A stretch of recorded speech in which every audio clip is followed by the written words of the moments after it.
Abraham, இந்த சிறுமி கற்பழித்து கொலை செய்த வழக்கில் கைதான 2 பேரும் இன்று அரசு மருத்துவமனையில் பரிசோதனை செய்யப்பட்ட பிறகு நீதிமன்றத்தில் ஆஜர்படுத்தப்படும் என்று அறிவிக்கப்பட்டிருந்தது. அதன்படி பார்த்தா நீதிமன்றத்தில் வழக்கறிஞர்கள் அனைவரும் போராட்டத்தில் ஈடுபட்டதனால் எதிர்ப்பு தெரிவித்த அடிப்படையில் அந்த 2 கைதிகளையும் நேரடியாக காலாப்பட்டு மத்திய சிறைக்கு கொண்டு செல்லப்பட்டனர். நீதிபதி அங்கு காலாப்பட்டு மத்திய சிறைக்கு சென்று 15 நாள் காவலில் வைக்க உத்தரவிட்டுள்ளார். இந்த இருவரும் 15 நாள் நீதிமன்ற காவலில் வைக்க உத்தரவிடப்பட்டுள்ளது.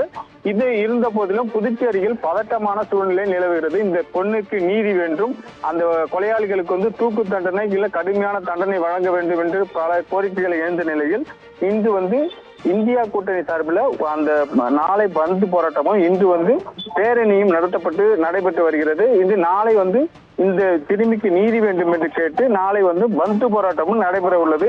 ஆபிரகாம்.